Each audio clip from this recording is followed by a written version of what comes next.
Today we're going to dive into these business opportunities with 3 different innovators, looking at 3 different reuse models. So why don't we just get started with the first model, refill at home. And to do that, we have in the studio with us today, Jason. Hi. Founder and chief reuser from Replenish. Yes. So welcome. Thank you. Great to have It's you. wonderful to be here. Yes, and so we want to talk about refill at home and replenish. And can you start with just explaining to us what is a refill model and what does the replenish model look like? Right. Well, at its fundamental core, it's about selling consumers really what they need. And I think that right now we're in this amazing era of embracing reusable business models. And then really essentially, what is that essential thing that the consumer needs? And that's really the product, right? So a refill at home model would work like this. So this would be a concentrate refill. So this would have the concentrated product. And then we would take this and combine it with in a case of a replenish system, a reusable bottle here. So this would attach like this. And we turn the bottle upside down, and then there's a little measuring cup in here, so then we would be able to mix the concentrate at home. And so we would just dispense like this. So there we go. I have exactly what I need. It's actually, most of the products we buy are 90% water. So by changing this relationship and enabling the packaging to be able to be reused and build utility into it is really what is exciting about these refill models at home. We turn the bottle back over and then we just add water. And so the example of this concentrate refill, this might make 6 bottles, it could make 3. It depends on what really the brand or the retailer is looking to do. But it's an exciting, game-changing view of how we can reuse packaging and essentially sell consumers what they're looking for, which is great products, right? They don't necessarily need the waste, and in this case, they don't need the plastic. They want the fundamental product. Carrying, I mean, we all know that carrying cleaning products, for example, from the supermarket home, it's like a lot of water to carry around. Why would you do that if you could just buy that and have 6 bottles of cleaning products? Well, that's fundamentally what we're saying. This is a bottle, right? Now we can actually start designing different packaging. So this would be a version of it in hand soap. Or you might look at what would it look like if it was a beverage, right? But fundamentally, this is the reusable part. And then now what we're doing, we're just shipping essentially the refill pods, right? So this is what the consumer is looking. But it's definitely a very exciting era and a new dawn, I think, in how we're designing products. So that idea of like compacting the product, that's one aspect. Like the benefit of compacting the product to cut the cost of transportation, but also of packaging. Right. What other benefits are there of a refill at home model like Replenish? Well, I think that this is where you mentioned business models, right? Yeah. But if you go back to how we used to design products or that just civilization in general, we used to design things to last, right? Yeah. So we have to think about our resources. They're finite, they're not infinite, and I think that we're starting to see that, wait a second, if we design better products that are more durable, that they're built to last, we can start building more relevant, deeper relationships with consumers. Yeah. And I think that packaging single-handedly has the opportunity to be the highest return on investment that a brand could get, because they're seeing that this is an opportunity for me to stay in someone's home.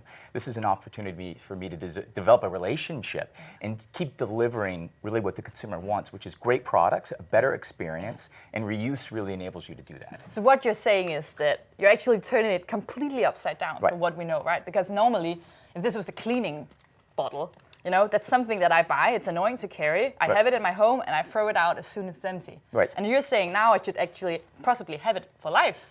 That's right. Yeah. Or I should be able to decide that, wait a second, my favorite color might be yellow, so I might want to have... So I want to have it for life. Right. Well, if we start building products to delight you, then we have an opportunity to keep you as a customer. And I think that that's what reuse offers from a business model standpoint that's really exciting, as opposed to the previous 70 years that we've been in, which is let's just try to make it as cheap as we can. And we'll throw it away. And then the customer will buy another one. And now it's really the asset to create that relationship with me as your user. That's right. And I'm wondering, because I know you've been in this field for actually a long time, much longer than the Ellen MacArthur Foundation. Yes. So can you just tell us a bit about this journey? Because everyone is talking about plastic now, and everyone is looking into reuse and new innovation. But what was it like 5 years ago? Well, I think that you think about the 3 R's, right? How we fundamentally started the move towards environmentalism and sustainability. It was reduce, reuse, and recycle. We just got so focused on the recycling part of it that the other 2 R's we didn't think as much about. And I think now we're entering into this new era where, wait a second, that's actually the most powerful R of them all. We've had a lot of energy in recycling. Recycling is important, but it's never going to get us out of the waste streams that we're generating on a global level at all. So we have to fundamentally start thinking about those other two R's. And reuse is the one that now we're seeing a tremendous amount of energy. And it's very early days, I think, right? But what's exciting is, what does it open up? What can you do from here? Adding the water at home is that one step. The compaction is one step to giving consumers convenience, giving them a better experience. But I think the future will start to open up all sorts of new possibilities that you'll get when you move into a concentrate refill model. And what would that, for example, be?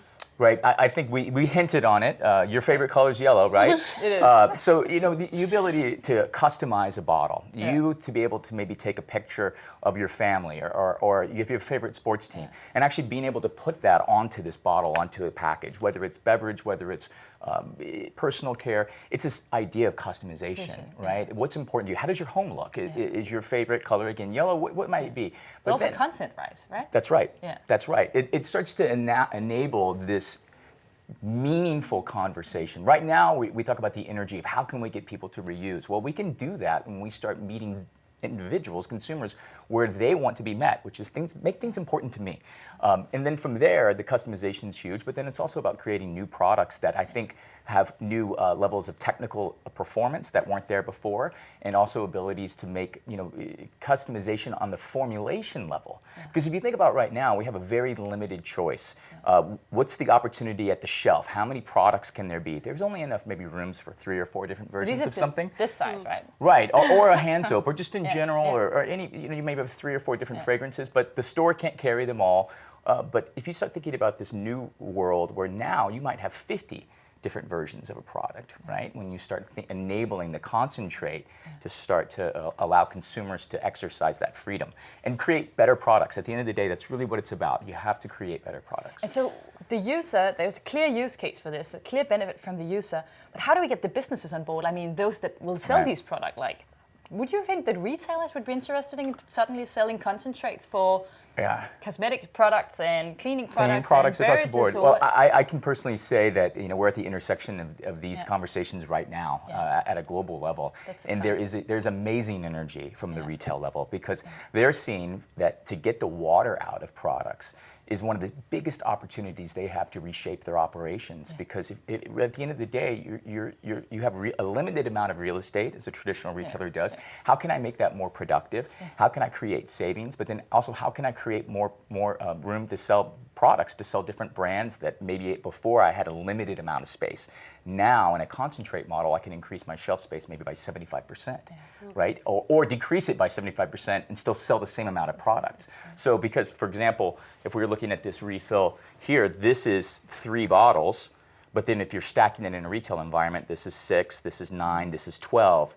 You get incredible compaction. So the retailers are understanding that. And then even from e-commerce now, that's one thing I think is changing the business models for brands, because shipping around water fundamentally makes no sense. It makes no sense. It's a huge drag, you know, for something that retails for $3 and weighs 2 pounds to ship in the mail. And so I think that's making businesses have to take a step back and say, wait, what am I selling to consumers?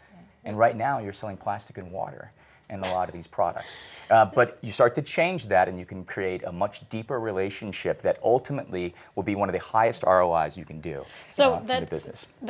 So if we were to summarize, Replenish is not only cutting costs by actually taking out the water, it also enables a high degree of customization, if I'm right.